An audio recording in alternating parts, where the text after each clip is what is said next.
अस्सलामुअलैकुम, welcome back to study glow up. Pedagogy के portion से ये हमारा एड लेक्चर है और इस लेक्चर में हम कवर करेंगे reflective practices and feedback. So make sure आप इस लेक्चर को एंड तक देखो बिकॉज एंड में आपको 10 एमसीक्यूज मिलेंगे इस टॉपिक से रिलेटेड जो आपकी अंडरस्टैंडिंग को बूस्ट करेंगे। रिफ्लेक्टिव प्रैक्टिसेस इन पेडागोजी में अक्सर लिंक किया जाता है डोनाल्ड शॉन से कि उन्होंने इंट्रोड्यूस करवाया था इन 1980। What is reflective practice? इसका मतलब है टीचर टीचिंग के बाद सोचता है कि क्या हुआ, क्या गलत किया है या फिर कौन सी चीज़ मैंने सही की है और नेक्स्ट टाइम कैसे बेटर कर सकता हूँ। फॉर एग्ज़ाम्पल टीचर एक लेसन देता है, देन क्लास के बाद में टीचर सोचता है कि क्या मैंने अपना टॉपिक स्टूडेंट्स को सही तरीके से समझाया, अगर नहीं समझाया तो क्या मेरी जो एक्सप्लेनेशन थी वो फास्ट थी। So next time teacher slow और सिंपल वे में पढ़ाता है और ये है reflective practice. Types of reflection. So first type है रिफ्लेक्शन इन एक्शन, यानी टीचर टीचिंग के दौरान ही सोचता है कि क्या जो मैं मेथड यूज़ कर रहा हूँ क्या ये स्टूडेंट्स को कंफ्यूज तो नहीं कर रहा। अगर वो मेथड कंफ्यूज कर रहा है तो टीचर जल्दी से अपना मेथड ऑफ टीचिंग चेंज करेगा। Second is reflection on action, यानी टीचर टीचिंग के बाद सोचता है, एनालाइज करता है क्या जो मैंने पढ़ाया क्या उसने सही से वर्क किया या नहीं, क्या वो चीज़ स्टूडेंट्स को सही तरीके समझ में आई या नहीं। Third is reflection for action, यानी अगर टीचर कोई भी लेसन प्लान कर रहा है तो अपने प्रीवियस लेसन्स को देखते हुए वो अपने फ्यूचर वाले लेसन में इम्प्रूवमेंट करेगा, यानी वो अपने लेसन को मॉडिफाई करेगा। ये पेडागोजी के एग्जाम्स में आ सकता है तो इसकी हम इम्पोर्टेंस देखते हैं कि ये रिफ्लेक्टिव प्रैक्टिस क्यों इम्पोर्टेंट है। फर्स्ट ऑफ ऑल ये टीचर को इम्प्रूव करने में हेल्प करती है, सेकंड टीचिंग को इफ़ेक्टिव बनाती है एंड थर्ड स्टूडेंट्स को बेटर समझ आता है। What is feedback? फीडबैक का मतलब है टीचर स्टूडेंट्स को कमेंट्स या सजेशंस देता है। सजेशंस ऐसे देता है जैसे कि अगर किसी की कोई मिस्टेक है तो उसे अपनी मिस्टेक कैसे करेक्ट करनी चाहिए, टीचर उसे ये सजेशन देगा। या फिर टीचर स्टूडेंट्स को कमेंट दे सकता है जिनसे उनकी लर्निंग जो है वो इम्प्रूव हो सकती है, या फिर टीचर स्टूडेंट्स को मोटिवेट करने के लिए भी उन्हें कमेंट्स दे सकता है। सपोज़ कोई एक स्टूडेंट है जो कि क्लासरूम में पार्टिसिपेट नहीं करता and for the first time उसने क्लासरूम में पार्टिसिपेट किया है तो टीचर उसको कमेंट्स देगा अच्छी सी, तो स्टूडेंट जो है वो मोटिवेट होगा और नेक्स्ट टाइम भी वो क्लासरूम में पार्टिसिपेट करेगा। Types of feedback. One, positive feedback, students को प्रेज़ करना। अगर स्टूडेंट ने कोई वर्क किया है तो टीचर उसे कहेगा एक्सीलेंट वर्क और इसका इफ़ेक्ट क्या होगा कि स्टूडेंट की मोटिवेशन इंक्रीज़ होगी।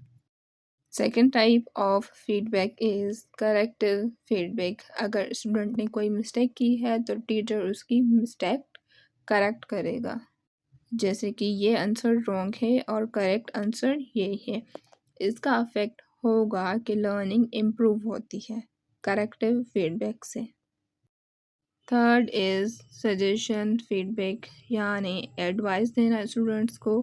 फॉर एग्ज़ाम्पल आपको प्रैक्टिस करनी चाहिए इस टाइप का कुछ भी आप स्टूडेंट को सजेशन दे सकते हो अगर उन्हें ज़रूरत है, और इससे क्या इफ़ेक्ट होता है कि स्टूडेंट्स इम्प्रूव करते हैं।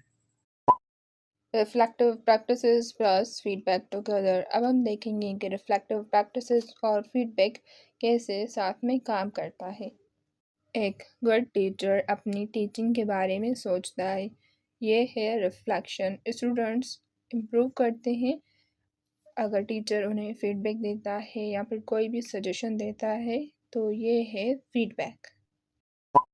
रिफ्लेक्टिव प्रैक्टिसेस एंड फीडबैक को हम एक रियल क्लासरूम एग्जाम्पल के साथ समझते हैं।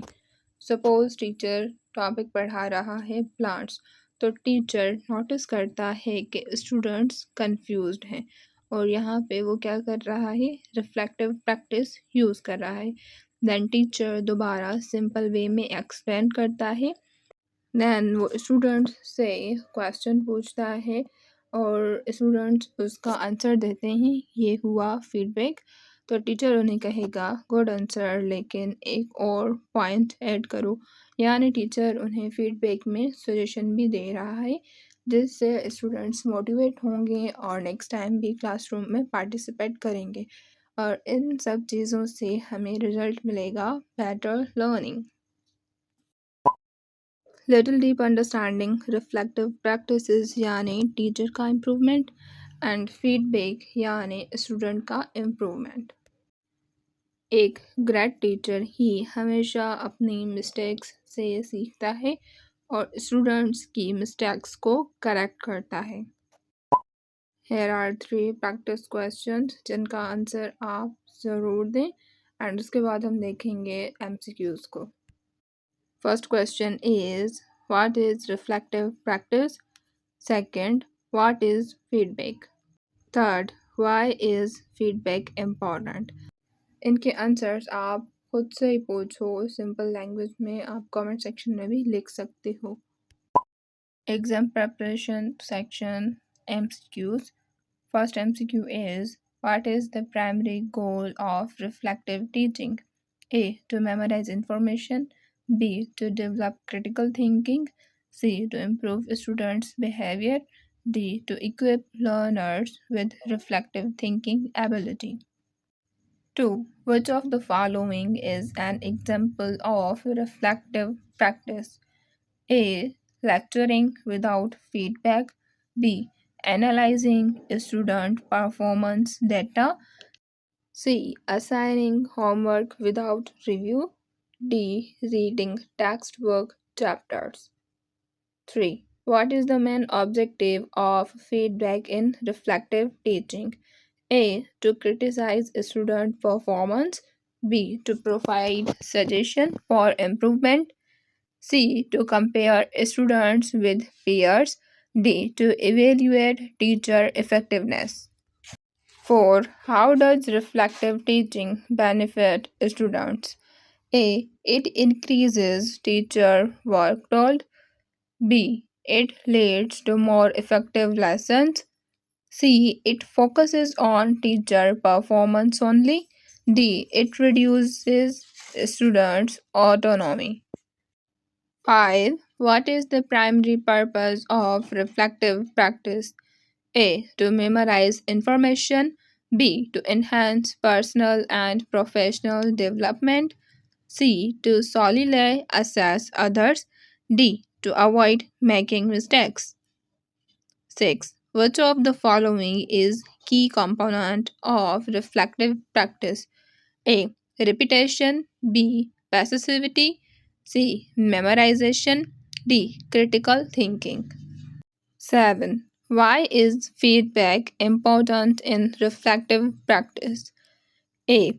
It provides external perspectives that can enhance self awareness and learning. B. It should be avoided to maintain personal views. C. It complicates the reflection process. D. It is only useful for improving grades. 8. What role does journaling play in reflective practice?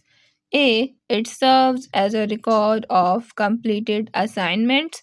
B. It is a platform for social interaction. C. It primarily focuses on future planning. D. It helps capture thoughts and feelings over time for better self analysis. 9. Which approach is mostly associated with reflective practice? A. Standardized testing. B. Experiential learning. D. Rote memorization. D. Passive listening. 10th, what is an example of a reflective practice activity? A. Creating a project timeline. B. Listening to a lecture passively. C. Conducting a self assessment following a project completion. D. Filling out a standard survey. अगर आप JST STS pedagogy में full marks लेना चाहते हैं तो study glow up को subscribe करें, इस लेक्चर को लाइक करें और अपनी किसी भी एक फ्रेंड के साथ ज़रूर शेयर करें। अगर आपको कोई भी क्वेश्चन हो सो मेक श्योर आप कमेंट सेक्शन में ज़रूर पूछें, इंशाल्लाह मैं आपको ज़रूर रिप्लाई करूँगी एंड कमेंट्स में बताओगे नेक्स्ट लेक्चर किस टॉपिक पर चाहिए। आपका नेक्स्ट लेक्चर आपको टीचर टेस्ट के लिए स्मार्टर प्रिपेयर करेगा।